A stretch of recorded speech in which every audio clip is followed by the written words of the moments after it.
મહારાષ્ટ્રની અંદર રાજકીય જમીન શોધવા માટે સતત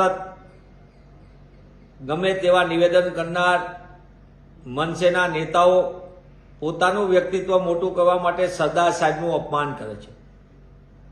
ગુજરાતીઓની વાત કરનારા લોકોએ સમજવું જોઈએ કે ગુજરાતી તો જ્યાં જાય ત્યાં વસુધમ કુટુંબકમની ભાવના સાથે જીવનારું છે। જે પ્રાંતમાં જાય એની આર્થિક તાકાત વધારે, વિશ્વમાં કોઈ પણ ખૂણે જાય તે દેશની વિકાસમાં એમનો ફાળો આપે।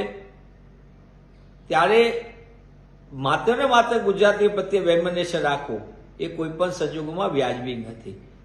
જે રીતે એમને વાત કરી કે સરદાર સાહેબ, હું ગર્વ સાથે કહું છું કોંગ્રેસના કાર્યકર્તા તરીકે, જે સરદાર સાહેબે 25 વર્ષ ગુજરાત કોંગ્રેસને નેતૃત્વ આપ્યું, આ એ સરદાર સાહેબ છે કે જેમને આઝાદી જંગની અંદર ખેડૂતોના સત્યાગ્રહ કરીને જે સુવર્ણ અક્ષરે લખાયેલું છે એ સરદાર સાહેબ છે।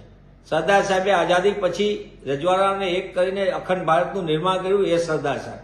સરદાર સાહેબ માટેની અપમાનજનક ભાષાનો તમારું વ્યક્તિત્વ મોટું કરવા માટે, તમારી જમીન શોધવા માટે તમે નિવેદનો કરો છો। દુઃખ સાથે કહેવું પડે કે મત માગવા માટે સત્તામાં બેઠેલા લોકો સરદારનું નામ તો બહુ વટાવે છે, પણ સરદાર સાહેબનું અપમાન થતું હોય તેવા સમયે તો મૌન છે।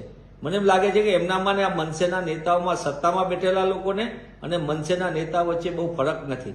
માટે એટલા માટે કહું છું કે તમે ગમે તેના વિશે વાત કરો, પણ સરદાર સાહેબનું અપમાન કરવાનું કોઈ પણ સંજોગોમાં ચાલે નહીં।